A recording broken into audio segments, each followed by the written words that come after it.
होंठ फट गए हैं तो पुदीने का पानी होंठों पर लगाओ, होंठ नॉर्मल हो जाएंगे। पीला यरकान जड़ से ख़त्म करना है तो आड़ू खाना शुरू कर दो, पीला यरकान ख़त्म हो जाएगा। गाजर को ठंडा करके खाने से पुरानी खांसी भी दूर हो जाती है।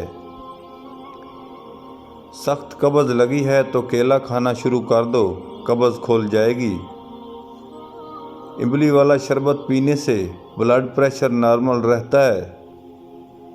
जिस घर में मुर्गियां होती हैं उस घर में खारिश की बीमारी नहीं आती। जिस औरत की गर्दन ऊँट की तरह लंबी हो वो जुड़वा बच्चे पैदा करती है। जो आदमी पानी को गर्म करके पीता है 90 साल तक उसके चेहरे पर झुर्रियां नहीं आती। सोते वक्त अपने दाएं पांव की तली पर जैतून का तेल लगाता है, उसकी याददाश्त तेज होती है। चूहों को भगाना हो तो इमली का छिड़काओ, चूहे भाग जाएंगे।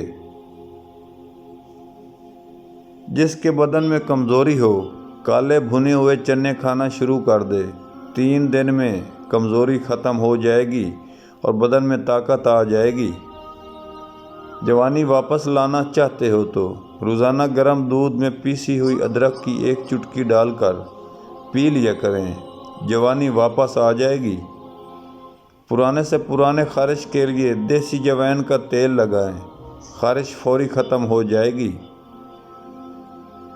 आंतों के अमराज के लिए केला ही मुफीद है, रोज़ाना केले खाने से आंतों का मर्ज ख़त्म हो जाता है। बिल्ली के बच्चों को झोली में बैठाने से मर्दाना ताकत दूर हो जाती है।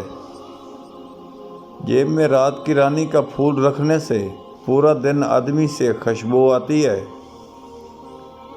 आपका नफ्स पतला और छोटा है, बादाम के तेल में गेंदे का फूल डालकर पीस दें और तेल को नहाते वक्त नफ्स पर लगा दें।